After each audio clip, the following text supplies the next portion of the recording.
Welcome to the second Symposium on Urban Education, sponsored by the Rossier School of Education as a part of our ongoing continuous planning, strategic planning for the continuous improvement of practice and research in the Rossier School of Education. It is my privilege and high honor to be of service to you today as your moderator, even though I heard it through the grapevine. Okay, we have with us today two colleagues, two highly esteemed, renowned, very prestigious individuals who have dedicated their lives and hard work to urban education, whose names are well known to all of us, as is their research. And we are very, very privileged to have them presenting their wisdom as a part of direction for us as we carve out new territory for ourselves in terms of urban education and rise to a level of prominence and leadership as only the Rossier School of Education can.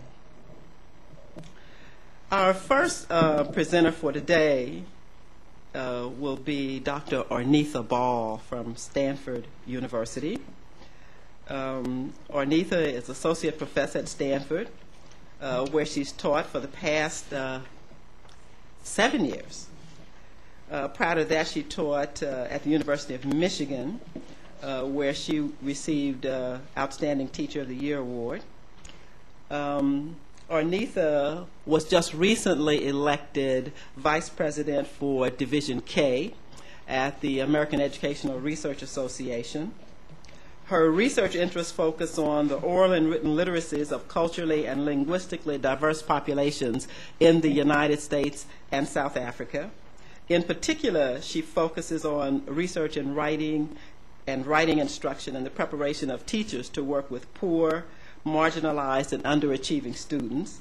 She combines sociocultural and linguistic theory to investigate the discourse patterns of students in classrooms and community-based organizations across national boundaries, and provides insights on teacher preparation, professional development, and the successful pedagogies of teachers who work effectively with students of African descent. Before entering the professorate, she taught preschool, elementary, and secondary students for over 25 years and was the founder and executive director of Children's Creative Workshop, an early education center that specialized in providing premier educational experiences for students from diverse backgrounds. Dr. Ball has served as an academic specialist for the United States Information Services Program in South Africa, co-taught courses in multiliteracies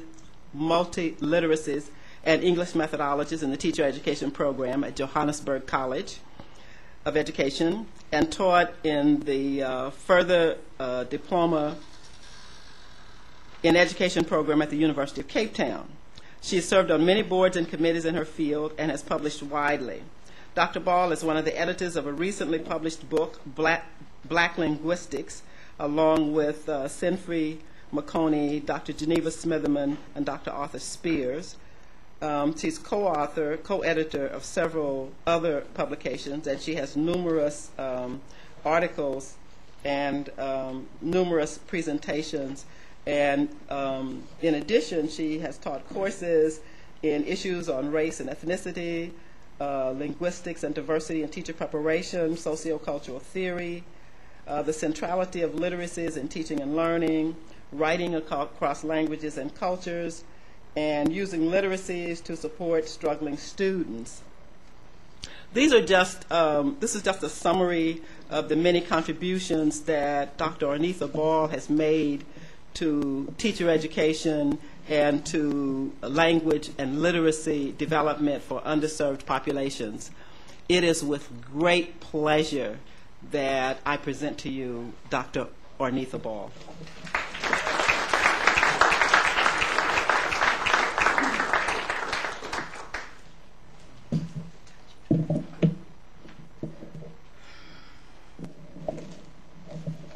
Thank you so much for that introduction. Good afternoon. I bring you greetings from your colleagues and friends in Northern California. It's a pleasure to be here. It's a pleasure to be here because, as Dr. Hollins has said, I've dedicated my life's work to issues of urban education. I owned a early educational center for over 11 years in Richmond, California. And if you don't know Richmond, I'll say Richmond is the Compton of Northern California. And my research has been conducted always in urban and inner city communities. I've conducted research in East San Jose, Detroit, South Africa, East Palo Alto, and it can go on and on and on. So you see, my scholarship has been focused on areas of urban education.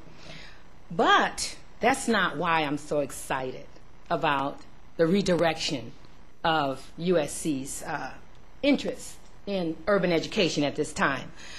I'm pleased because I myself am a product of your surrounding school district, school system. I started elementary school at Hooper Elementary School. Do you know where that is? Not too far. You can walk if you're in good shape. I went to junior high school at Carver Junior High School. My brothers and sisters graduated from Jefferson High School. Friends at Fremont, Manual. This is my stomping ground, you might say. Then I went on to attend Gardena High School and started my my post-high school studies at Long Beach State College. So I've spent a lot of time in this area, and I used to look down Exposition and wonder what was at the other end. I never got on this campus. In fact, this is my first time inside the halls of this esteemed university. So while I completed my bachelor's and master's degree at the University of Michigan and my PhD at Stanford, I embrace urban education wholeheartedly. And I speak to you from personal experience. I've written on some of those personal experiences in one of my recent publications, African American Literacies Unleashed. That book just came out at the end of last year, and it's a combination of scholarly work and narrative experience. And I suggest that you look at it because it talks about what teachers can do who are interested but don't know where to start in terms of addressing the needs of diverse student populations. I've seen close up, living in the nearby community, the effects of poverty, the stress of urban living, as well as the effects of stereotyping, teaching that takes place in a school district that expects nothing more than mediocrity from their students. Schools that don't harbor strong sense of self-worth, nor provide an abundance of role models. I've seen close up the effervescence and the effects of research conducted by scholars who view urban subjects as just another statistic in the urban sprawl. Now, I'm sure that does not occur here at this institution, but it does occur in higher education. And so I'm pleased that we're examining the practices here at USC and focusing on issues of urban education. The title of the symposium, Making a Difference, Advice to an Urban School of Education. Bravo. I'd like to say, as you have seen in the paper, you have identified the areas that you'd like for myself and my esteemed colleague to talk about today. And those three questions include, what are the most pressing issues in urban education? How can a private research university-based school of education make an impact in these areas? And how will you know if you're making a difference? That's a tall order, but we'll see what we can do. What are the most pressing issues? Well, the paper that you have from me says that I think you should begin by defining what you mean by urban education. Recently, it has become a code word for under-resourced, segregated schools serving black and brown students, those people. But here at USC this afternoon, we don't have time for code words. We want to get right to the heart of the matter. We realize that urban education has to do with human population density, structural density in a given area. It has to do with the predicted consequences of having populations of individuals of over 1,000 people and more living or existing within a square mile of acreage. There will be consequences of that happening. And surrounding density areas of over 500 people per square mile, according to the census data. But urban education is about education of these people who live in these dense urban and inner city areas. It's about the educational practices and the structures present within these dense areas, which are generally conflated by issues of race, socioeconomic status, class, linguistic diversity, and current policy. So it's kind of difficult to disengage the various issues that are involved. Regardless, though, of the loaded nature of the term urban education, USC must determine what they mean by the term. They must then take a stance concerning the issues that are involved. And they must decide upon the critical areas that they will focus on. That is, they must decide those areas where they feel that they can have the greatest impact, regardless of the challenges and, let us not forget, the possibilities involved in working in urban communities. In my opinion, the most pressing issues needed in urban education have to do with, number one, rethinking, as I've said, what we mean by urban education, defining that very clearly. Then we must rethink one of the most publicized issues of urban schools, what we refer to as academic underachievement within these areas. And if you were at AERA, you heard the talk by the president, Gloria Ladson-Billings, who resituated that issue in terms of the education debt, not educational underachievement, but the education debt. Now that was powerful, and embracing what the president said will have powerful consequences. And I invite you to get a copy of that presidential address, which will be published soon. But simply put, the most pressing needs in urban education, after we've resituated our thinking, have to do with the poor quality of education, limited resources in urban schools, lack of commitment at the national, state, and local level to affect change, the fact that the stakeholders involved, including the students, teachers, school administrators, and parents, they all lack political and economic capital, and thus there is very little true motivation at the levels of power to make change. Now, if we put it in terms of what USC can do, I have 6 issues that I think you should consider as most pressing that you can address. And you may inform me during the conversation. There may be many other areas that you feel you should be addressing. But number 1 is a need to prepare teachers to teach in urban schools. That's a profound piece of work. We know that the teaching population is predominantly white, middle class, and female. And we know that the classrooms that they are going into are very different from those demographics. Very few. The teachers will tell you themselves are prepared to teach in urban schools. And the turnover rate is phenomenal. What can we do to address that? We can begin by preparing them adequately so that when they go in, they don't go in one door and out the other.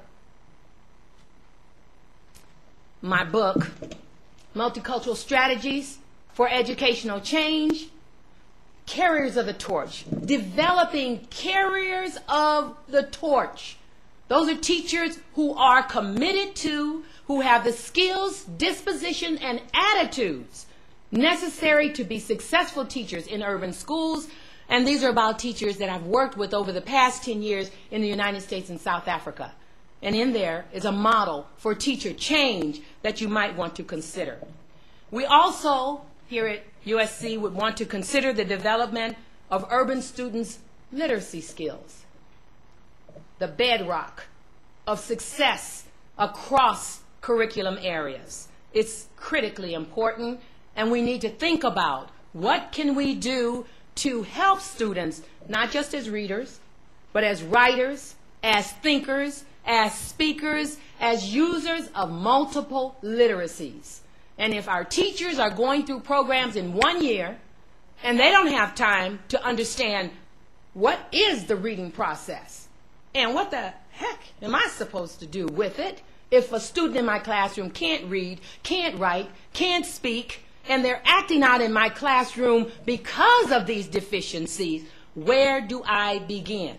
And so we have to think about, what needs to be happening in our teacher education programs to change this? If 1 year is not enough, what do we need to do to extend the time without increasing the cost for our low-paid teachers? Oh, we can work to increase their wages too. That would help a lot. So we also need to work on developing curriculum developers who can develop curriculum that meets the needs of students in urban schools. All this can be done. The development of administrators, policymakers who have the empathy towards the needs of students and the conditions of urban schools. We must think about coalition building. I'll go into more detail there. And we must think about the preparation of mainstream as well as non-mainstream researchers who are committed not only to investigating issues that challenge urban schools, and that is getting lots and lots and lots of funding to go in and do investigations and get publications. But, it needs to go beyond that. Committed to locating and implementing innovative solutions that actually make a difference in the lives of urban schools. Differences not that we identify, differences that the stakeholders say make a difference. What are the students saying?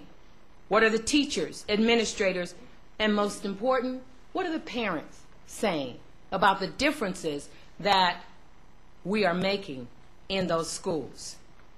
Number 2, how can a private research university-based school of education make an impact on these needs? Now, first, we must begin by reassessing our goals.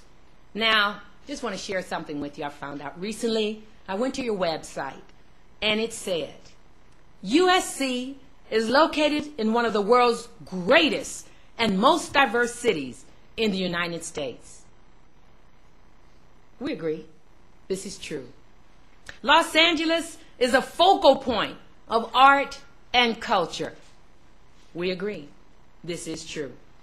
It goes on to say, Los Angeles is a fascinating urban laboratory, offering USC students unmatched social and cultural opportunities, as well as internships and other learning experiences. What's wrong with that picture? We can discuss that further during the question and answer period, but I think we need to redirect. I mean, it is important to serve our students who attend our esteemed universities, but the community surrounding USC are more than laboratories. They are more than cultural opportunities for internships and learning internships and experiences. Clearly, that goal, I'm not saying that was on the website. It's probably out of date.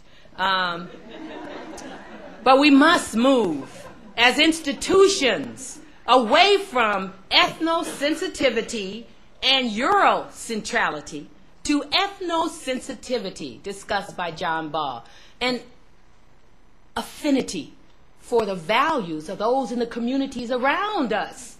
What do they value? What do they want from education? We need to kind of look at their perspective and ask them, what do they want us to do? We must move from current institutional agenda, sort of like the one I just read about, to a social justice agenda. This is a recommendation. Some will agree, some will not agree. Because what would that mean? A social justice commitment or agenda is based on the principle that all persons are entitled to basic human needs, regardless of superficial differences such as economic disparity, class, race, gender, ethnicity, citizenship, region, age, sexual orientation, disability, and health. This includes not just studying, but the eradication of poverty and illiteracy, the establishment of sound environmental policies, and equality of opportunity for health, personal, and social development. The problem with our society is that some people believe if for me to get it, somebody has to not get it. We need to change as a society to really believe and to implement a social justice program that says we all can have these things. We just have to open up our fists and let go of some of the greed. Many social justice advocates hold that the belief that historical inequities that affect current injustices should be corrected. It calls for the redistribution of wealth, power, and status for the individual, community, and social good. Social justice, of course, is not a new concept. It's fascinated philosophers like Plato, and it refers to the overall fairness of society and its divisions and distributions of rewards and burdens. So after reassessing all these issues, USC can have its greatest impact in 3 ways. Through an innovative teacher education program. Now, say what you will, but I know for a fact that the Los Angeles Unified School District has some real problems. I didn't read what I had down here because I'm being videotaped. It has some real problems. You know, I'm not blaming it on them. It's just the demographics, you know, the density and all the complications that go along with it and the need for commitment. They're victims, just like the students and the teachers are. So the Los Angeles Unified School District has some problems, particularly for its poor students. Now, I believe that there are some students who are benefiting quite well from what the Los Angeles Unified School District has to offer. But the students that I'm concerned about, there's some problems. You need to go and ask them. Talk to them, and I know you're already in conversations, but continue to talk to them about what can you do that will be most helpful in turning that district around. Through teacher education, we must be preparing teachers for diversity. I will say, that's not just for meeting the needs of ELL students or particular groups of ELL students. That is preparing teachers for the classes that they will go into, which are culturally and linguistically complex classrooms. So, some of my earlier research was on African American students.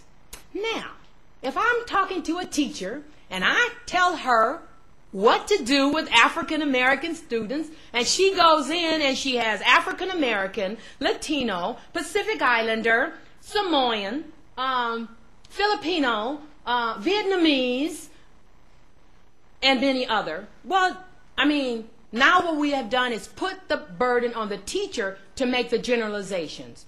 We need to move our research agendas from this group or that group or that group to culturally and linguistically complex classrooms to help out our teachers. But we need to make a determination to flood the local and national job market with teachers who are teaching to change the world. That can be done. That's doable, I believe. Second, through an innovative principal, superintendentship, and policy program.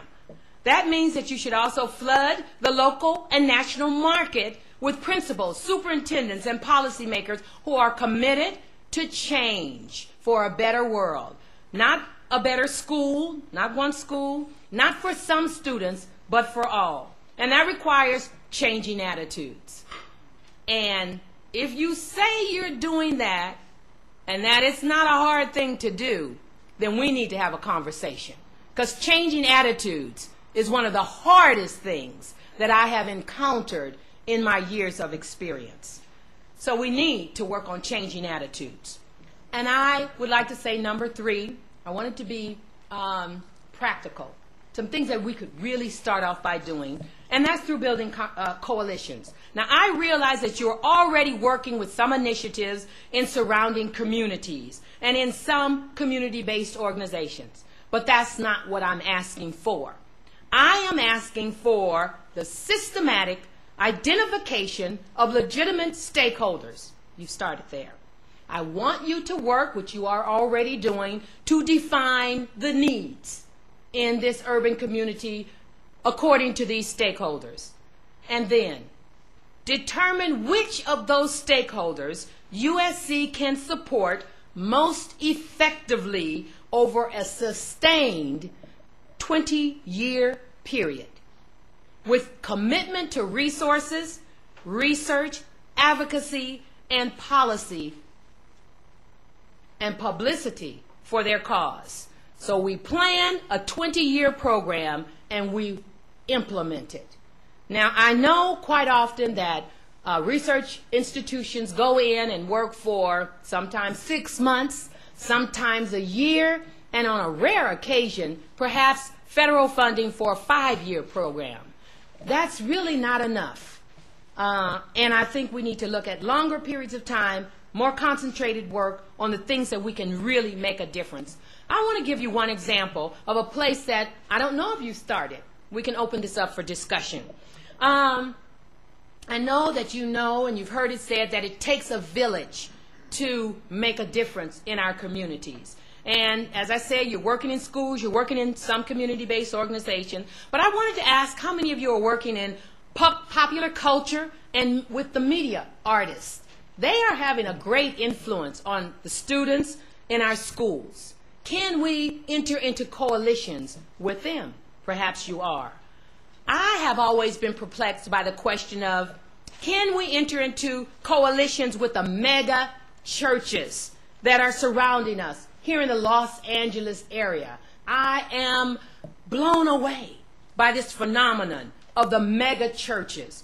Let's look at Crenshaw Christian Center. That church has a membership of over 22,000 people. Can we enter into coalitions with them? They have an educational program, but could they be benefited by sustained, long-term, ongoing commitment from USC? First AME Church has a youth department. It has an educational program which could benefit, and it says on the web, aimed at youth from the cradle to college years. They, I believe, would welcome coalition building with them, and they have a membership of 18,000 people. West Angeles Church has 22,000 people, and Faithful Central Church has a youth ministry, and it has a membership of 13,000 people. They own the forum. That's having some impact.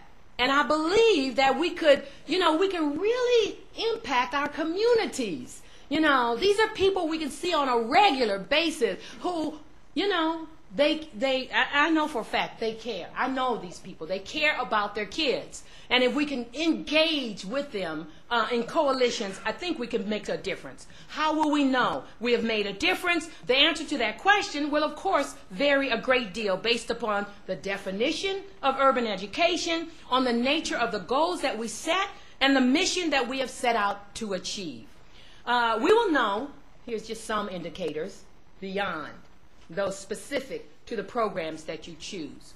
We will know we are making a difference when the students from the surrounding communities that you are serving and helping are given scholarships, enough scholarship to change the demographics of USC, and they are attending USC.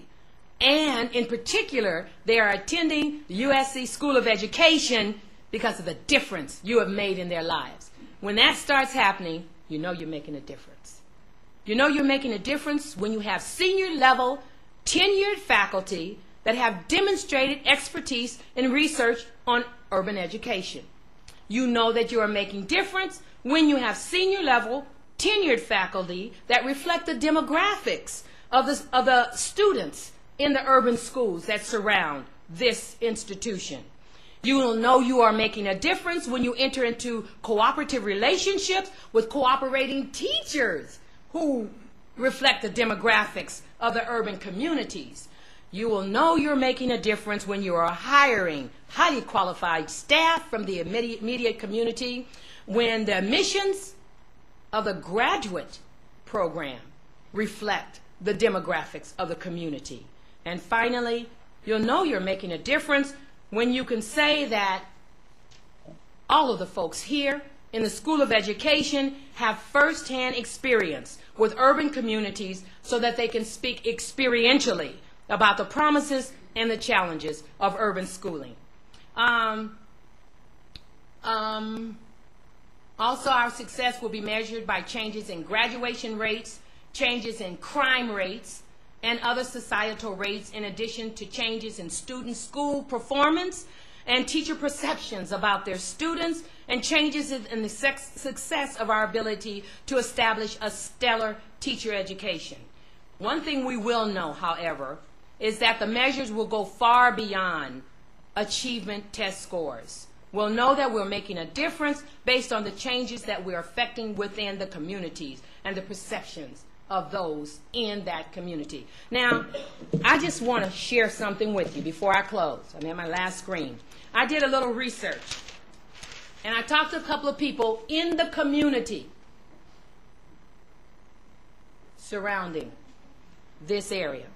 And I just want to share what they said. I mean, probably I got the wrong people. Because the first thing I said was, can you please tell me, what do you know that USC School of Education is doing in the Los Angeles community? This individual said, I don't know of anything they've been doing besides building up properties. If they're doing something, I don't know about it. No? That's one individual. Another one says, I think they're working in a little elementary school across from the Shrine Auditorium. And maybe they're also working in 32nd Street Elementary School. Is that true? Okay. So somebody knew something that you're doing here. Okay, another one said, there was one lady who used to come to Manual Arts High School from USC. I never saw anything that she did, but I know she was there. Okay, another one said that they know that you have an annual arts awards ceremony, and the fact that K-12 schools use the USC facilities for award programs, and sometimes they have graduation. I was hoping for more. I asked them, what can USC do? This is just a community. This is just a very informal, unscientific questionnaire. And the folks said, what I'd like to see him do is go out into those schools, the schools where my kids are going to school, and help them. They really need that help. And they said also, I would like an increase in the percentage of scholarships given to our kids. That's what the community said, that I had an opportunity to talk to. So only you know, really, what you're doing. And this is an opportunity to reassess where we are, what we're doing, not what we would like to think we're doing, but to reassess that and to engage the community in planning along these areas. And I'd like to leave you with a very important point, which you are already aware of, I'm sure. It is a quote from Barbara Jordan, the lawyer and U.S. congressperson, and she said, education remains the key to both economic and political empowerment. That is why the schools charged with educating all students have perhaps the greatest and the deepest challenge of all. And I commend you on taking this time to look at what you can do to meet those challenges. I look forward to our conversation. Thank you.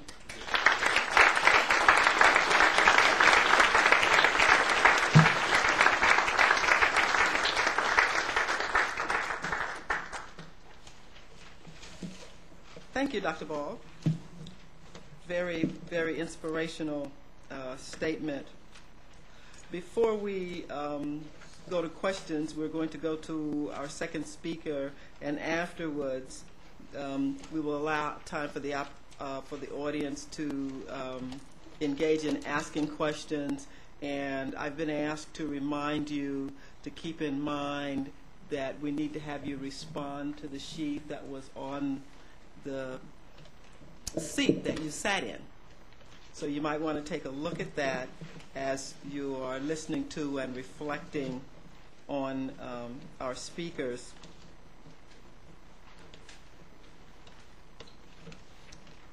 Our second speaker is Dr. Jeannie Oakes from our neighboring and competing university, UCLA. Final four. Yeah.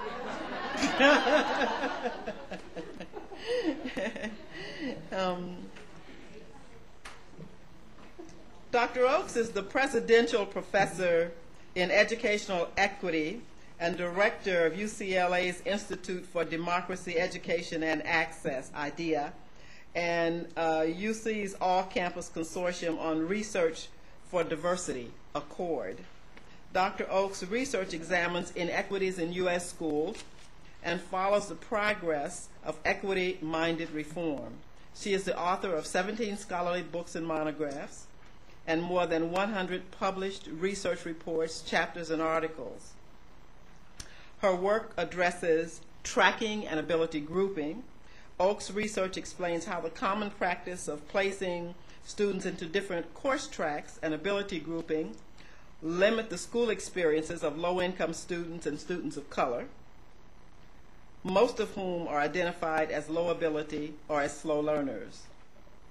This work is the subject of the book with which most of us are familiar, called Keeping Track: How Schools Structure Inequality.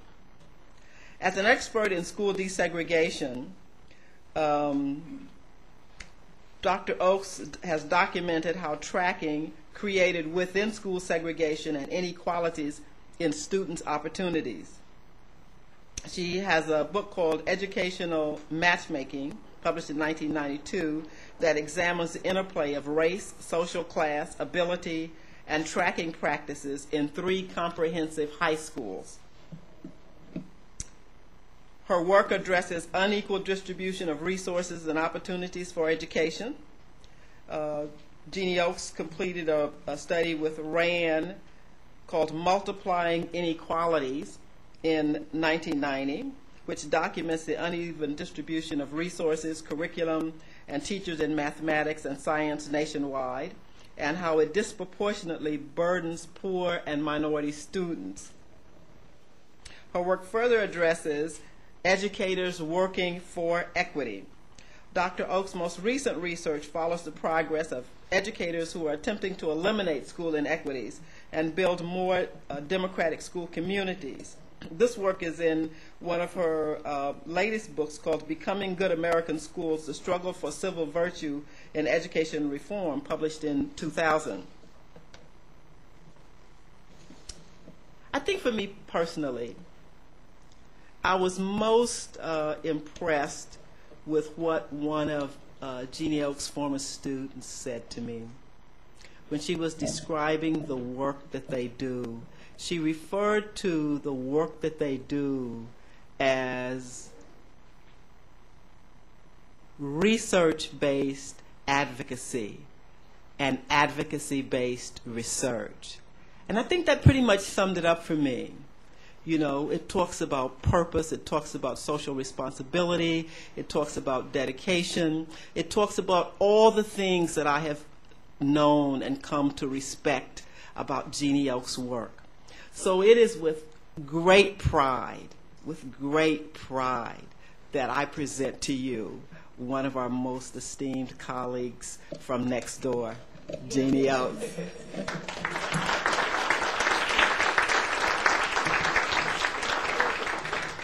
Well, thank you very much. I have to tell you, I'm incredibly disappointed that I can't use my PowerPoint, can't project my PowerPoints, because you will not believe it. But can you see the colors? I always have blue and gold PowerPoint slides, and last night I thought, you know, this event calls for something different. So you do at least have black and white versions, and you might like to follow along, because I think it may help keep some of this straight. Well, I'm going to go right to the 3 questions. Last night some of us had 4 questions, so today we have 3 questions, right? What are the most pressing needs in urban education? How can a private research university-based school of education make an impact on these needs? And finally, how will we know we've made a difference? So just as Arnetha so lovely and eloquently addressed.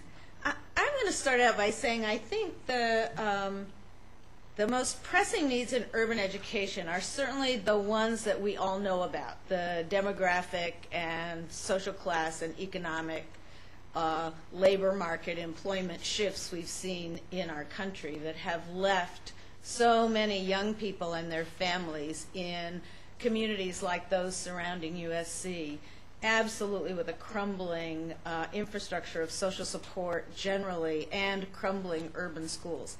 And that's certainly a very pressing need. But I think that even more pressing is to disrupt the intersection of that crumbling social and educational infrastructure and the political ideology that supports it. Because I think right now we're confronted with this juxtaposition of deteriorating social conditions and political ideology, which allows us to make sense of the horrible conditions we see in cities that paralyzes us, that doesn't allow us to move and to do something about it. And of course we can do anything we want to about it. We are not paralyzed. But because, I mean, and let me go over a few of the details. I know you know them, but I can't help but sort of anchoring what I want to say. You know, across the country now, only 58% of the nation's school children are at this time white. And since the 1970s, Latinos have tripled their representation, and white students' proportion of the population has fallen by 22%. And even though Asians are still a relatively small proportion overall, their proportion of the enrollment has grown dramatically over the last 30 years. And of course, these shifts have been seen most dramatically in cities like Los Angeles, where our student population in LAUSD is almost entirely students of color. What white students remain tend to be isolated in little enclaves called highly gifted magnets or something else like that. But most of the school population is students of color. Now, this is very important, I think, because of our racist history and the generally racist social structure in this country, it means that we respond to this diversity with very unproductive cultural patterns of assuming that the kids have deficits, not because we've made policy decisions that impose deficits on them, but our cultural pattern is to believe these deficits are things over which social policy can have no effect. So we're paralyzed by that view around students of color social policy. And we know that 1 out of 5 children in the United States today, so far more than that in Los Angeles, has an immigrant parent. 1 out of 5 young people in today's schools across the country come from families where English is not the primary language. Those are dramatic shifts. We have 10 million students who speak languages other than English. I think about 40% of them are in California, and many of those are in Los Angeles. At the same time that we have this incredible diversity, our cultural responses that are not embracing of diversity, the gap between rich and poor Americans is growing wider, probably wider now than it has been since the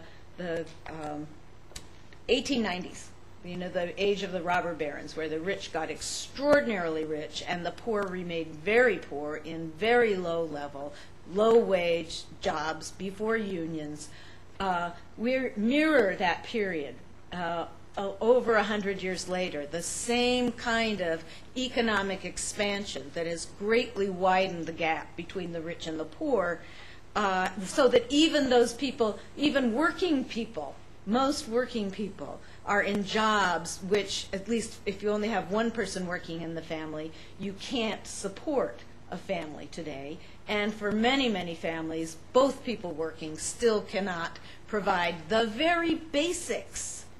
I mean, we're not talking about middle-class frills. We're talking about incomes that are so low and poverty that's so great that things like enough food, a decent roof over one's head, and health care are matters that are not guaranteed. These are matters as one report I read recently on inequality framed it, and I think this is a powerful statement. In the U.S., perhaps more than in any other prosperous society, inequality reaches into dimensions of life where most people would prefer to believe that money does not rule. Food, health care, a warm, safe house to live in. So now, and of course, these trends, the inequalities, are felt nowhere as much as in our nation's cities and in Los Angeles in particular. Now, what I think complicates this so much, and is where I think schools of education can intervene in powerful ways, is that we're existing now in a policy environment where the norms of privatization, deregulation, the shift of risks have gone from collective public responsibilities to individuals as private person. In other words, the things that government was thought of as providing, we increasingly see as the responsibility of individuals. Some of our most prominent politicians like to say we are now trusting individuals to make decisions for themselves. What in fact has happened is we've abandoned a social safety net and let each individual scramble on their own. And the notion of social supports by government as leading to unhealthy dependency on the part of those who receive it. So we have this overall ideology. In education, this means that the rhetoric of the achievement gap and accountability easily creates a scenario where the only trustworthy indicator of educational accountability is test scores. Right? So that just as in the rest of the public policy world, both privatization, deregulation, individual rather than collective responsibility, and the denigration of any safety net is creating unhealthy dependency, in the education system we've moved to this place where the only thing that matters are test scores, And the persistent patterns of unequal conditions, resources, opportunities in and outside of schools related to race and social class are now dismissed as excuses. And it happens both among elites who would like nothing better than to say, oh, the horrible education problem and the problem of our inner cities are all confined within those schoolhouses. And if we could only fix those schools, we'd be fine. So don't talk to me about minimum wage, increased unionization of public employees, affordable housing. Don't talk to me about all that, because it's an education problem. If we can just fix the schools, then we can fix the kids, and then we don't need to worry about this other stuff. On the left, we're equally captivated by this logic. Because many civil rights advocates say, no excuses. Don't let those schools off the hook for not educating our children. And so what we're left with is a crumbling educational infrastructure with no political ideology that gives us makes us feel powerful or efficacious about where we can intervene. And I think breaking out of that trap, and that's why I loved Gloria's talk. Gloria's, and if you haven't heard it, be sure to read it, because her contrasting, so you talked about the achievement gap as being like the annual fiscal deficit, and that you rack it up every year, you look at it, and it's a problem, and you try to fix it at the level. Well, meanwhile, the federal debt, since the beginning of this nation, 2 centuries of accumulation of debt that's never been repaid. And to talk about the problems of the vast inequalities in our education system as a debt, a long-standing debt, rather than simply this year's annual deficit as the test score gap. I mean, I think she did a brilliant reframing, which I hope we can all adopt. Okay, so you'll see on your slides some data that I brought that's the most recent publicly available data, talking about some of the education consequences, the most basic things that are called roadblocks to college on these sheets, and they come from a new report we've just done called California Education Opportunity Report. And you'll see that what we did is identify 5 extraordinarily basic problems. I mean, these are basic problems. One of them is a school has more students per counselor than the national average. That's not hard in California, because California counselors on average have about 3 times the number of students to advise in high schools as in high schools across the country. The average California high school guidance counselor has 794 students on average to advise. And when you think about that in urban Los Angeles, if you start talking about a college-going culture and college advice and all of that, that's pretty dismal. Teachers, we identified 3 basic teacher problems. More students per teacher than the national average, which is not at all hard since California ranks last on average. So we hire 1 high school teacher for about every 21 point something students.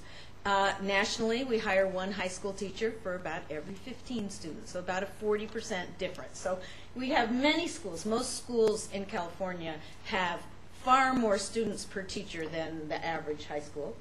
Then we identified 2 other problems that are not so widespread but are critical. One is that more than 20% of the teachers at a school who are teaching ostensibly college prep classes, more than 20%, do not have the subject matter certification required to teach that subject. And a second related one is more than 20% of the math teachers who are teaching college prep math don't have the certification. And then the last roadblock we identified, again, this isn't rocket science kind of roadblocks, these are just sort of basic things here. Not enough college prep courses, A through G courses, so that if all the students at the school wanted to go to a CSU or wanted to at least take the courses for a CSU, they couldn't do it. Now, what's surprising is the next slide shows you what happens in kids' pathway to college, and this is just a little slide that shows you for every 100 ninth graders, how many 10th graders do we have the next year, how many 11th graders, how many 12th graders, how many graduates. So you see in schools that have all 5 of those problems, you go from 100 ninth graders to 56 who graduate, 17 who have taken A through G with a C or better, 18 young people go on to community colleges, 5 go to the CSU, and 2.5 go to the UCs. That is way below the state average, which is way below anything we should be proud of anyway. So this is, now, what the next slide shows you is that when you take schools with all these 5 problems, 4 times as many schools with these 5 problems. There are 181. One out of 8 high schools in this state has all 5 of those problems. 4 times as many of those schools with 5 problems are schools that are 90 to 100% children of color. Only 6% of the schools are majority white. So we can see that these problems are horrific, and they are not evenly spread across the state. I mean, our whole state's in trouble, but places like Los Angeles are in serious trouble. So that's sort of, I mean, and I think that these data are the product of the coming together of the social conditions we've got and the ideology that says, oh, this stuff doesn't matter anyway. What matters is the right incentives and the accountability system that'll get people to work hard, and then they'll overcome whatever little obstacles might be in their path. If I sound angry, I am angry. Okay, well, what could a research faculty do about it? And I think the research faculty can do 3 things about it that are the 3 things we're already doing, and that has to do with the preparation of professionals, research and PhD research training, and what we call public service, that each one of those traditional functions of our schools of education is what it takes, but each one needs to be dramatically reconfigured. Now, first of all, and I won't say much about this because I think Arnetha did a wonderful job of talking about how professional preparation has to change, and essentially it has to be specialized. We have to think about the communities that surround the school as places that are not the generic 1950s white, middle-class, English-speaking populations, and we've made a little bit of progress in that way, but we also can't think of those schools as functional institutions. And I think that's part of what we forget in urban school reform. We come up with these ideas about how to make urban schools better and try to implement them as if there's a solid infrastructure in place onto which we can layer these reforms. And it simply is not true. So we have to really think about preparing educators to deal with the realities of urban schools and to see themselves as change agents. They're teaching to change the world, teaching to change LA. Second, I think that added to this professional training has to be the kind of engagement, that going into those schools and helping out. And it's so that the training and support of professionals in the context of the schools where they're working, not simply from here on campus sending them out, but in there with sleeves rolled up, getting hands dirty, and working also with all the other social agencies that are trying to grapple with some of the other problems, including, I would say, low-wage labor unions like the SIEU employees at the schools who also happen to be the parents of many children in the schools. For research and doctoral training, I think it has to be dramatically different, and here's where the makes people shiver a little bit, because we've gotten pretty good at doing research on these problems. We're doing research on these populations. But what we haven't done is to place these problems and these populations, people, at the center of our research agenda. And I've quoted a little Dewey here because this is not a new idea.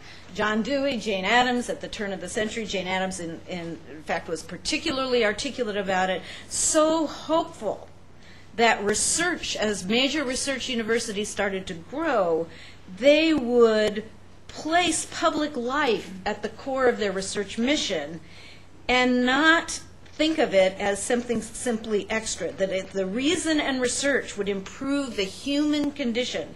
And what was so disappointing to Jane Addams around the turn of the century was, she noted in 1899, as early as that, she said, the college failed to do this and made the test of its success the mere collecting and dissemination of knowledge, elevating the means into an end and falling in love with its own achievement. So I think the point of this is that it's not only because we believe that this work, doing research that's mission-driven about making fundamental changes in cities and in city schools, it's not simply because this will do good. but in fact, it's the only way to do good research. And here's where Dewey is so helpful in the sources of the science of education, that the kind of research we typically do may be seen as science in some other fields, but it is not truly an educational science until it is firmly ingrained and tested and worked through in the course of practice. And if you know Dewey, Dewey's practice was not limited to the schoolhouse. It's about the public sphere and revitalizing the public sphere. And he went on, and I think what he said is absolutely true today, that it is not education alone that has suffered from isolation of thinkers in the social and psychological disciplines from the occurrences taking place in schools. In difference to the latter, a hardly veiled intellectual contempt for them, schools, has undoubtedly strengthened the rule of convention, routine, and accidental opinion in the schools, so that this distance between research and practice has really had some devastating effects on practice. But it has also deprived the sciences in question of problems that would have stimulated significant inquiry and reflection. Much of the barrenness and loose speculation in the humane sciences, and I think today he'd say in education research, is directly due to the remoteness from the material that would stimulate, direct, and test thought. And so the point here is that the conceptualization of research has to not be out of, well, we have this public service mission, but rather in order to do really high quality research in this area, it has to be one that is truly engaged in the problems and with the people who are most affected by the problems. And I strongly encourage you to go back to some of Dewey, The Public and Its Problems, and some other sources for some very good advice about it. Then I think we need a very different kind of public service. In fact, I'd get rid of public service as a title altogether and call it either public participation or public engagement. Public engagement's getting a little trite now. I don't quite know how to revive it. But what it means is not only that USC goes out into the community, it means that the community is inside USC.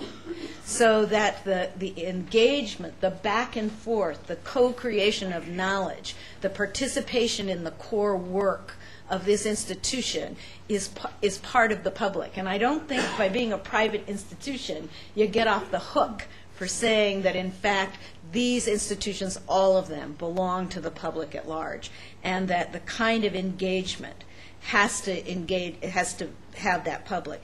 So, and it's for selfish reasons again. I mean, that these participants must reflect the incredible diversity of Los Angeles across race, class, geography, and I believe that by bringing together young and old, rich and poor, immigrant and native born, we'd expand shared understandings of education and certainly about equity and access.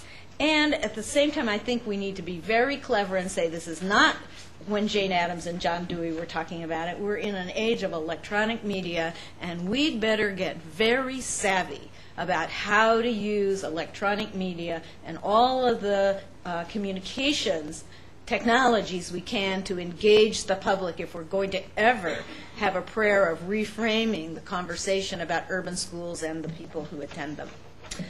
Okay. I'd say the final thing beyond those three is that unless you develop a reward system that begins to recognize faculty and reward the work that is both scholarly, rigorous scholarly work, and relevant and engaged in urban Los Angeles, it will always remain a marginal activity. So there has to be some way, and this is going to require, this is a dean's job, I guess, to negotiate cross-campus about what counts as education scholarship, what a file looks like of an engaged scholar doing this kind of work. And we've tried to work with this a little bit at UCLA and would be happy to share some of the documents we've developed that accompany our files across campus, and also some of just the day-in, day-out relationship ways that we've tried to educate our colleagues across campus. I know I'm taking more time. You know, at UCLA, and you'll see on the slide there are four things at UCLA that I think are examples. Now, obviously, we've done things the way we've done them because of who we are, right? And that you guys would do probably something very different because of who you are. But the notion is, I think UCLA, I mean, I use it as an example, it's my example, right? We have a mission statement that is similar to most mission statements, but the last line, and it's underlined on the slide here that you can see, our work is guided by the principles of individual responsibility and social justice, an ethic of caring and commitment to the communities we serve. And that's our mission statement. And what projects we take on, and you know, I'm not going to pretend that we've gotten really good at this, but at least that sits up there and says, does this project meet our mission? And, you know, I think that the examples I would give, and we can talk about them later, is, you know, Center X, as I think most of you know about Center X, a highly specialized, on-the-ground program of teacher training, that it is about teaching to change the world. And, you know, I think some of you know that I wrote the textbook that we used called Teaching to Change the World because we couldn't find any materials that blended a social justice agenda with solid research and discussions of learning theory and the traditional domains of school practice.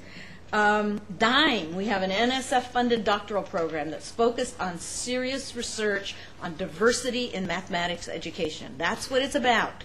Students who, you know, we're a public institution, we can't admit students based on race, but in fact we can admit students who are committed to promote diversity in mathematics education as their agenda, and we have faculty who are dedicated to that project. They've done some amazing things in this combination of research and engagement in the public schools of Los Angeles, and I'll tell you, our DIME graduates are getting snapped up. It shouldn't be surprising that, as in our Center X teacher ed program, the DIME program happens to attract some of the most brilliant young scholars of color in the nation. Because we advertise, this is what we're about. If you come here, this is what you can do. And you know what? If you build it, they will come. When we opened Center X, people looked at me and said, Jeannie, you got to be crazy. You're telling people they've got to go to South LA to teach. You're telling people that they're going to take 2 years instead of 1. You're telling people that this is really only for people who want to work with low-income kids of color. You're going to ruin this program. We doubled the size of the program, actually. We have three applicants still for every student we admit to the program. The demand is huge. We have over 50% students of color in that program, and we have, you know, extraordinarily rigorous admission criteria. If you build it, they will come. Do not worry. Funders don't go away either. Funders come, students come, faculty comes. We have the most wonderfully diverse faculty, I think maybe of any graduate school of education in the country. As you know, also, we're ranked, I think, number 2 now, right under Harvard. None of this has hurt our rankings, hurt our money. People want to be better than we are. And I think in education schools especially, people who say we're in education want to be better. They want to have an opportunity. They want to make choices on behalf of social justice and decency in urban schools. So how will we know?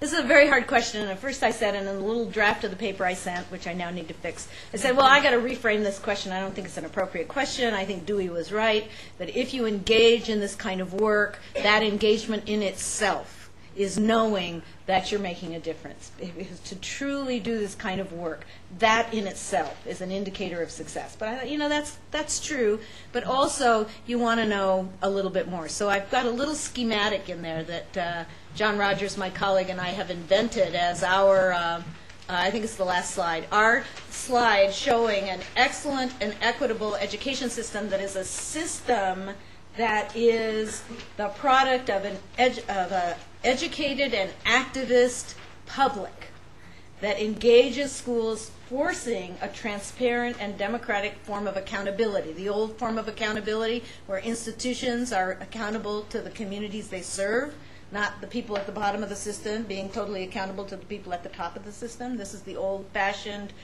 you're a public institution, you're accountable to the public.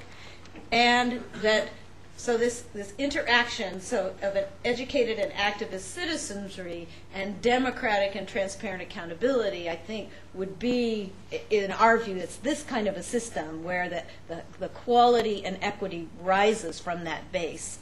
And I suppose if I had to say that were there one indicator that I would be most excited about, it would be that millions of people are talking with one another about how they can jointly take action to improve the quality of schooling for all American children. Such a public would be eager to engage with educators in defining high-quality schools and ready to hold the system accountable for ensuring that quality and that equity. We could call it democracy in action. So thank you.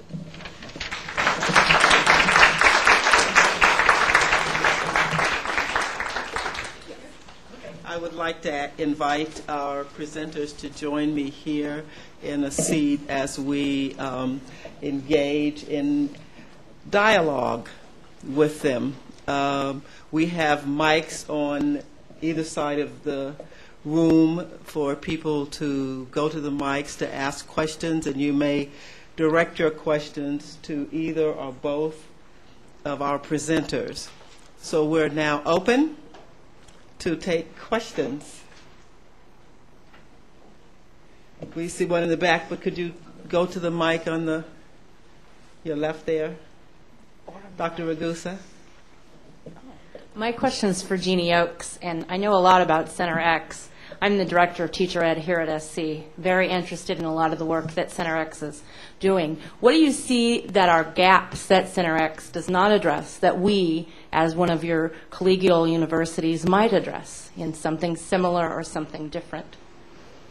Well, I think that one of the things that you have this incredible advantage of geography, that you are so close. One of the things we would like to do at UCLA and are finding very difficult to do is to engage undergraduates early in their careers in beginning to understand the education process. Not that they would begin credential work, but we have an undergraduate minor. And because of and we have also a lot of students in science and math especially that we're trying to attract into schools and to see the excitement and the promise of being a math or science teacher in schools that so desperately need them. But it's very difficult for us to figure out some sort of easy way to get students into school early on. So I think that's one thing you guys are beautifully positioned to do. A second thing, and again it relates, we're moving, our program changes every year, so if we have to figure out what we're doing wrong, what we need to do differently, we change it. We're now, next year, going to a model of center schools where much of the actual coursework takes place on school campuses in South LA. Again, this is going to be really tough for us. I think you guys could just blaze the trail. We've had one of the things that we've tried to do, or that we're doing this year, is that we have the students take a course on community, and one of our wonderful faculty members, Layla Hassan, maybe some of you know her, she's invited parents in from District 7, right? Is it 7 still? Is that what it's called now? Yeah. Okay. And they come and join the class with the teacher ed candidates, and they do joint research projects so they're pairs, a parent and a teacher, and they're doing research projects together on the communities. That's extraordinarily hard for us logistically, but I would think that this kind of really being in the community as teachers are training and also layering on administrative preparation, internships, all of it. I mean, you guys just got the perfect locale, so that's certainly one thing. I would like to add to that comment that Stanford has a program, secondary teacher education program, that the theme for that program is teaching to change the world. One of the things that you may be able to do better at USC that I'm somewhat frustrated with as I work with that program is we need more time. 1 year is not enough time to get in all the courses that teachers need.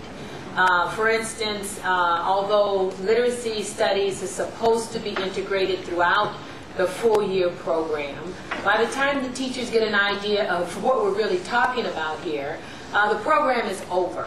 And so if you can figure out a way to perhaps a 2-year program and an induction program that is an integral part of what you're doing, taking the teachers into the schools and working with them the first 3 years of their work out in the schools. I would commend you on that, and letting literacy studies be a part of that process throughout. Meeting the needs of those teachers where they are throughout the program. as they get a more sophisticated understanding of literacy and how integral it is in terms of students' progress, to be able to integrate that along the way. And lastly, we do have a co-term, what we refer to as a co-terminal program at Stanford. It's part of our undergraduate teacher education program, where undergraduates can be co-term, at least during their senior year, to be a part of the master's and senior year of their program. I don't know if you have that or not, but the good thing about that is that students are now able to begin taking teacher education courses during, at least we have core courses that they're invited to take during their sophomore, junior, and senior year, so that they can begin that process of getting integrated into teacher education at a much earlier stage. So I commend you if you can do a better job of that than what most institutions are doing. Hi. My question, both of you spoke about, Dr. Ball, you said traditional and non-traditional research and education, and Dr. Oakes, you said what counts as educational scholarship. And so I guess my question for you is, could either of you sort of expand on what you think that would look like, either for the school or for someone like myself? I'm a practitioner. I work in a school just down the street. Well, I can start by giving you an example of how I've tried to do it, and I think probably I think I'm one of maybe a dozen or 24 faculty members at UCLA who tried to rework their research agenda so it's much more an engaged kind of agenda. One of the things we invented, my colleague John Rogers and I invented what we call a methodology we call social design experiments. Now what we did is borrow from Anne Brown and Alan Collins and some others the notion of a design experiment. And what they did is, because they were working with a lot of technology and equipment and very elaborate things, they took their research on learning out of the laboratory and put it into a real classroom, and decided that the teacher, instead of just being a subject or the person from whom they collected data about children, would be a co-constructor of the experiment, and they would collect data, they would learn from what they collected, and then they would engage on another experiment in that setting. Well, we thought, it probably learning psychologists aren't the only people who could do that. Why can't people interested in social and educational change do that? So what we did is, first with a group of young people in high school, this began about 9 years ago, who were 9th graders who were not placed in the college track at it was a diverse high school. They were not in the college track. Some of you have heard us talk about our Futures Project. We started with them, and they co-constructed with us a college access intervention that had as a component of it research in the sociology of education. So they did these sort of social studies, and they stayed. And then we did it with some teachers, some graduates of Center X, who were called Teaching to Change LA, where again we designed these interventions, they tried them out. And then when we came to believe, after we learned from those two, that schools weren't great sites for participatory social inquiry that was going to actually change the institution, we began working with parent groups, and now we work with a coalition of about 30 advocacy groups, grassroots groups, social movement activist organizations, and we keep trying out and testing with these. I mean, we don't do anything to anybody, but in collaboration in these networks, try to create these experiments. And we've just had a book come out about it, which I think is probably it's called Learning Power, Organizing for Education and Justice. And it's in many ways a traditional scholarly research. It's grounded in John Dewey's theory, it's grounded in social movement theory, and it's got all these data that we've collected from all these experiments, and yet it's very much a living, breathing thing, which I think has helped change. I mean, if these groups we were working with, it's not our fault, we can't take credit for it, but the change in the LAUSD policy to A through G for all, for example, was a result of this coalition of these groups. So it's real stuff at the same time it's scholarship. I'm trying to think of the terms that I may have used. One of them, the traditional and non-traditional reference was to conducting research in traditional and non-traditional learning environments. And that includes looking at regular classrooms that we're pretty used to looking at, but also going into community-based organizations here in the United States and what they refer to as NGOs, non-government organizations in South Africa, to see what is happening in those organizations where success is occurring for students.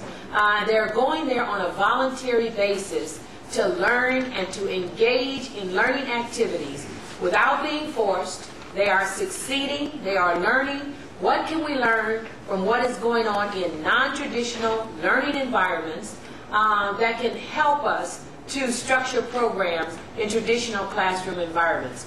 I also refer to mainstream and non-mainstream researchers, and I was referring to traditional research community historically has been predominantly a white male,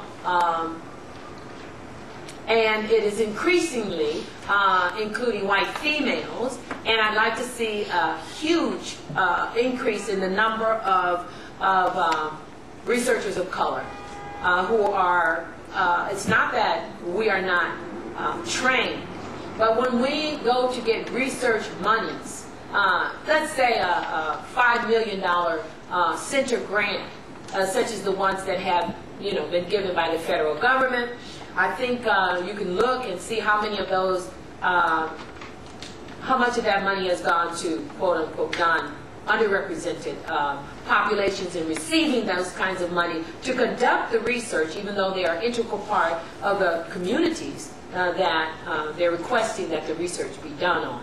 Hopefully we have one center, Carol Lee, Chris Gutierrez, 40 researchers, most from non-traditional backgrounds, mostly scholars of color throughout the United States, have bidded for one of those grants, and it'll be interesting. We're still waiting to find out whether or not we'll get funded. That'll be interesting. Dr. McGilvray. Hi, I'm Lauren McGilvray. Dr. Oakes, a question. We continue to think about the role of tenure-track faculty and clinical faculty and their role in our teacher education program. Would you talk about the kind of decisions y'all have made around that and the ramifications for publications, expectations for research? Yeah, it's complicated because we too have tenured track faculty and clinical faculty. We increasingly try to blur the distinction, and we've done that both in terms of job descriptions, funding, and in participation in faculty governance. So over the last 8 or so years, we've gradually moved toward, first of all, full participation. Well, not always voting on personnel issues, but essentially full participation in faculty meetings. Faculty meetings are used to be only tenure track faculty. Now they're open to people on clinical lines as well. We are trying to shift titles, job titles, so many of them now are adjuncts rather than being on a staff title, and that does something to the nature of the job and the way people think about it.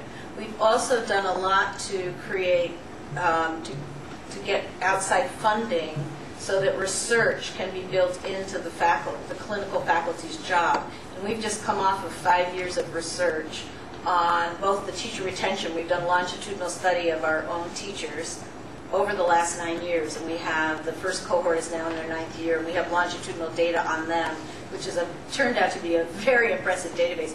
That's sort of been equally done by ladder faculty and clinical faculty together doing those studies.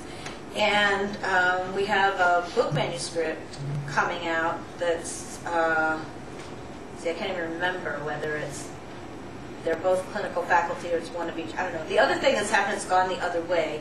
Some clinical faculty, some tenure track faculty now, like Tyrone Howard, for example, this year, he has a team of his own. He's doing what we call the faculty advisor role, which is generally a clinical faculty role, but he's doing it as a tenure track faculty, and he's sort of studying his experience. Megan Franke has done it in the past.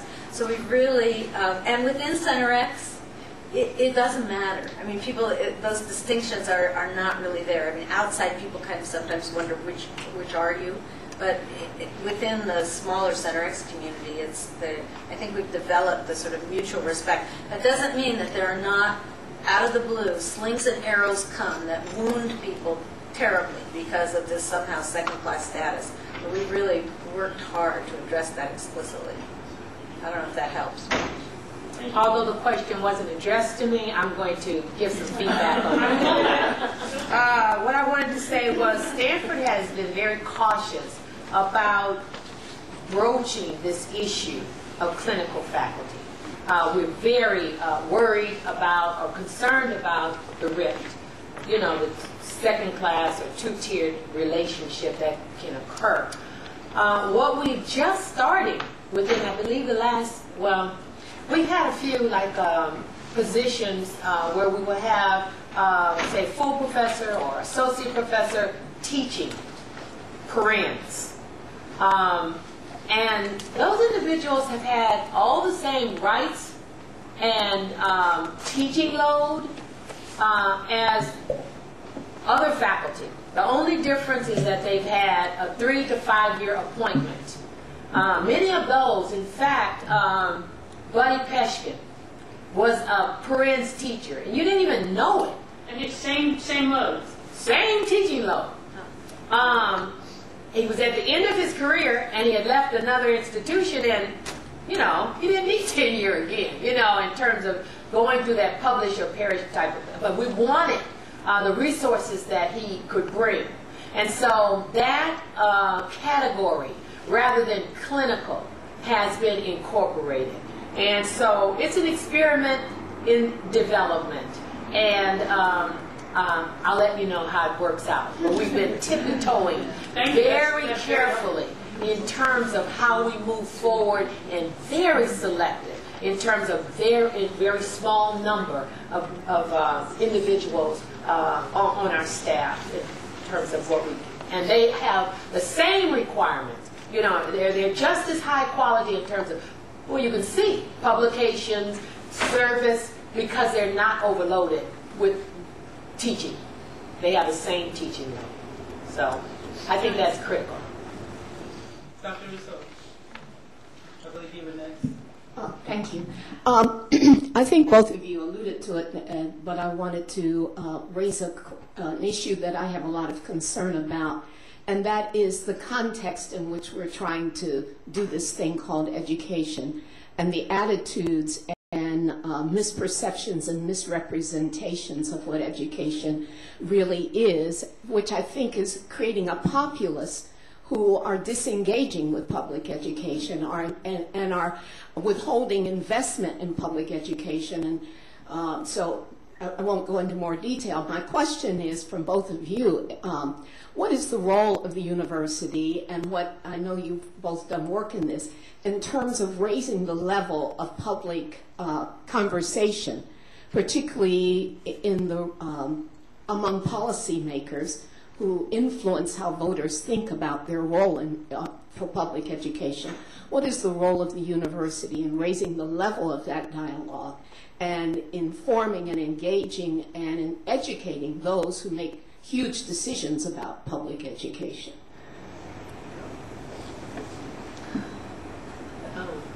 I was going to, as I was thinking, as I was jotting down your question, what is the role of the university in raising the level of consciousness and the discourse, the dialogue among, well, one way to get the attention of the policymakers is through a grassroots effort. When you have enough grassroots people who are the constituencies of these individuals, they can make enough noise to get the attention. Policymakers in this country currently respond to their constituency. Now, I don't know how to change that, but I can work toward education of their constituents in terms of getting their attention and letting them know that these are important issues and they have huge consequences, not only for the other, but for us as well. And when we invest in good education for them, we are securing higher education for ourselves. So I moved from the grassroots perspective to get their attention. Yeah, I would actually say, I want to say two things, and the first one would be exactly that. And in fact, what we've done in our IDEA project at UCLA, and our Institute for Democracy, Education, and Access, we have private funding. We're not supported by the university, although if the university was enlightened, they would support us to do this. We have something we call research on demand. And what that means is we see ourselves as a think tank where the groups that can't afford to go out and commission studies and reports from expensive research firms or other consultants, the way people do. And so, for example, in the A through G campaign, when it began, and some of the young people at Inner City Struggle and at the Community Coalition of South LA were interested in trying to push a college preparation for all campaign, they came to us and said, we need to understand better what are the college prep offerings like in our high schools in our area, how does it compare with more high schools in more advantaged areas, what else should we know about the quality of those courses. And so we did the analysis of data, and then we represented it on GIS maps. Some of you have seen some of our maps, but what we do with the analysis is not just give them a report, but to create a tool that both makes it very accessible to the members, but also that they can use in the context of their campaign. Now, we don't get engaged with them and go down and sort of wave our data at the school board, but they do. And so I think it's like pro bono work for a university. And we take lots of contracts from fancy people willing to give us money, and they all have vested political interests. So the idea of devoting some resources to this pro bono research. The second thing we do is we try to be very savvy when we do our own reports about what kind of form should it take. So this California Opportunity Report that I told you we released a couple of weeks ago, that California report was accompanied by 120 supplementary reports, one report for every legislative district in the state, and they're all on our website. So we've got Fabian Nunez, we have a report for his assembly district, and in it compares his assembly district overall with it, not by school district. I mean, it's a very unusual way to aggregate data about education. His district compared with the state, so he gets the California report, how does California do overall, then he gets his district compared to the state, and then he gets one page about every comprehensive high school in his district, talking about what's the teacher-student ratio, how many of the teachers are qualified, are they an overcrowded school, what are their Casey results, what are their, all of these, sort of everything there's publicly available data on. So they have one-pagers of their high schools. And then when we released it, we worked with a policy advocacy group in Oakland called Applied Research Center. You may know them. They're very activist. They've got a racial justice agenda. And they called and said, can we help you out? We know how to work Sacramento. We can probably get the speaker or somebody to sponsor a briefing for staff, and if you'd like to meet with individuals. So we piled all our reports into boxes, went to Sacramento, and this group arranged our briefing. We had lots of visits with individual legislators, and we got a ton of media coverage because we also sprung for $20,000 for Fenton Communications, who know how to work the phones and get the reporters. So we had a press conference with 20 news outlets. We ended up with 45 pages of media summary from them about all of the radio, TV, and newspaper stuff. Now this was, I have to tell you, this wasn't fancy research. This was simply the reanalysis of publicly available data and aggregating it in ways that it was in your face. This is about your school. So that the reporters loved it. And I think, the answer, Sylvia, is I think we have an enormous responsibility. It makes me so sad. The wonderful work that gets done in places like here and at UCLA that never sees the light of day. Yeah. Sylvia, I wanted to add one more thing to that. This excellent. But what I found also to add to that, and probably maybe less effective, but it's really important coming from the other side, the back door, so to speak, is we need to have a sense of consciousness on the part of our faculty, even early career or mid-career faculty. For every AERA I attend, I also attend National Council of Teachers of English. That is a practitioner, 12,000 strong organization. And I give workshops, and I try to make that a part of my research agenda. try to, make that a part of something that can be published as well, because that I'm going to be held accountable for that. But educating them and providing services and support to them, so not just the publish or perish AERA type of community, work, but also working through something like teacher in-services and working at conferences that service practitioners. Also our job to educate and to bring into the limelight other Michael Kurz and Mike Smith. I mean, they're leaving. Mike Smith, Michael Kurz is retiring. We need people that we are training to take their place. And I believe that that is a responsibility of research institutions to do what we need to do to develop other scholars along those lines. Thank you. We have just a few minutes left, time enough to answer two fairly brief questions, I think. We have Dr. Marsh at the mic on my left here. Dr. David Marsh. I guess we have Dr. Marsh. We have a colleague. Give us some advice, would you? We're trying to do some planning. We're trying to, by November, have our game together as to what we're trying to do as a school. We've set aside a time in August when we picture a deep conversation with about 100 people, some of our faculty, some of others.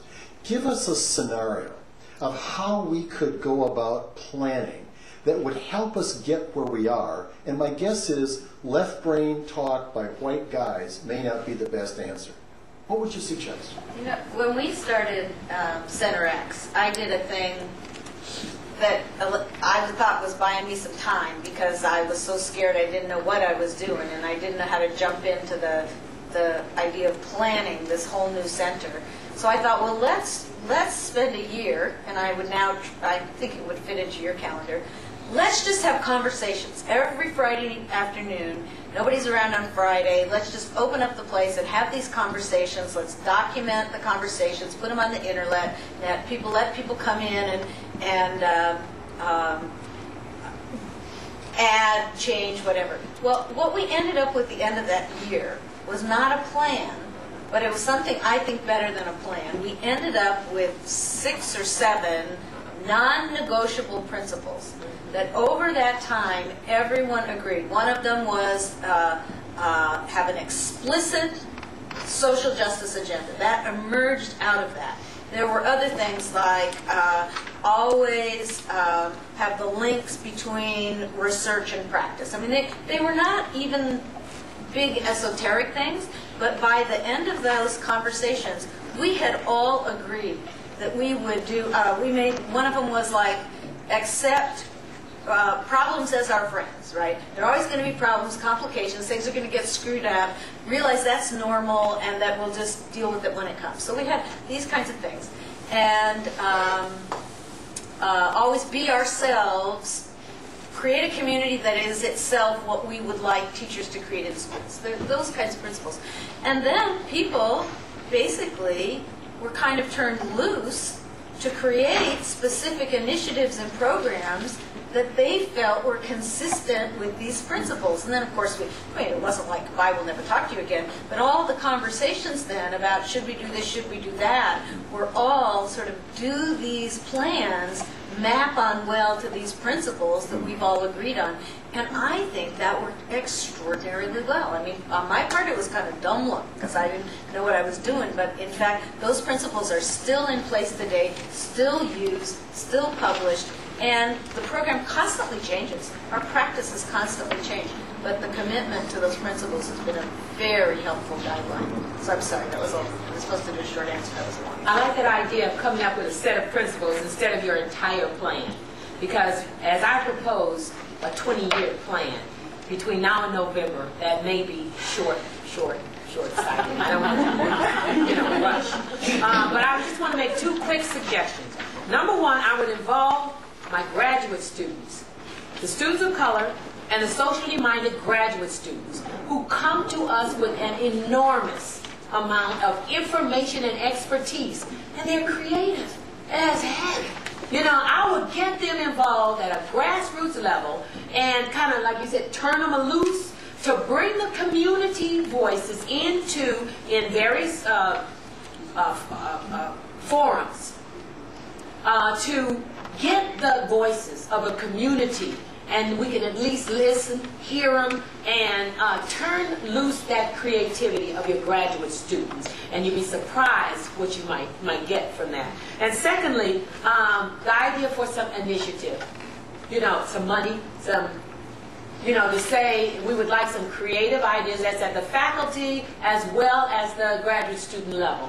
That would take us in the direction of trying to solidify perhaps these principles, a small initiative program that, say, so many couple thousands of dollars for, you would like money to incorporate, to initiate a small program that will take us in the direction that we have identified, and take those small proposals and begin to look at the merit of them and see if they have larger implications.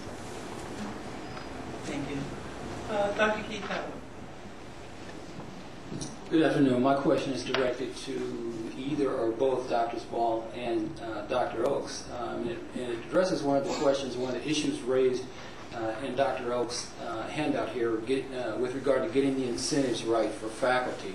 And I'm wondering where the opposition would come to incentives that would require, that would suggest that folks involved in research would connect with the schools, go to the schools, do actual research that actually impacts the outcomes of the students.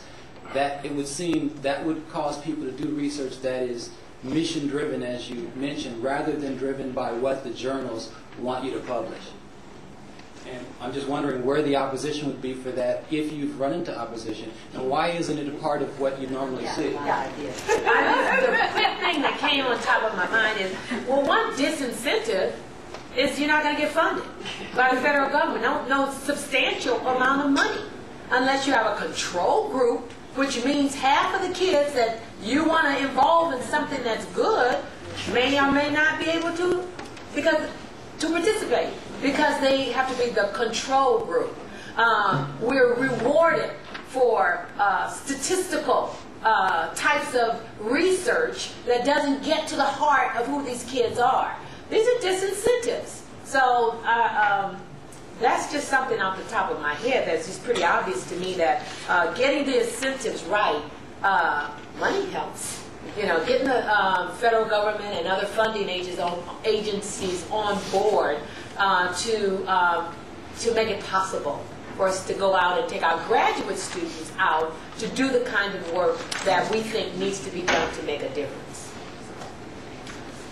Yeah, well, at our institution, we knew that there would be some turn down noses on faculty review committees across campus, especially committees that are at our place.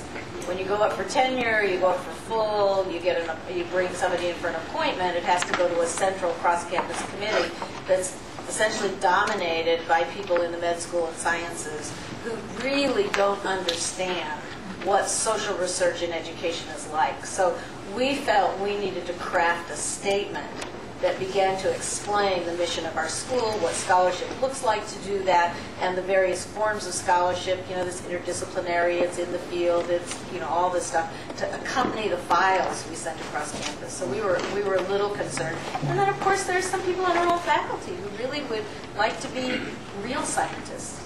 And some of this is uncomfortable for them. But adopting terms like these design research, design experiments, there are ways you can help reframe it for yourselves as well. I think we are at this point about out of time. Should we just take that last You want to take the last question? Okay. Dr. Ball, this question is for you. It comes from a list you gave of items that need to be addressed. You said, first of all, we need to better prepare teachers to teach in urban schools. And then you mentioned developing literacy skills. I was wondering if you could expand on that.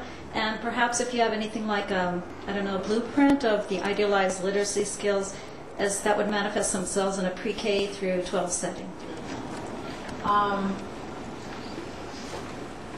Primary, in my area, my research, there's a lot of work that's being done on reading reading skills, early reading skills of kids in urban schools, kids from diverse backgrounds. Central to my work is the belief that writing is a critically important literacy skill that is currently being neglected in our schools. And I propose that the mere engagement in the act of inscription allows students to think in different ways that they do not think when they are reading someone else's work or speaking orally. I have publications that speak of that. And I use writing as a pedagogical tool for the development of teachers and for the development and suggest that they use that with their students as well to promote synthesizing, analyzing, critiquing in ways that you do not do orally. Also, when you read, particularly these populations that I'm talking about, that's being a passive consumer of knowledge. And I'm interested in these students being producers of knowledge. They bring knowledge to the environment that is not being valued or appreciated. Through writing, they get to be producers through the use of multimedias and other forms that they gravitate toward and they enjoy.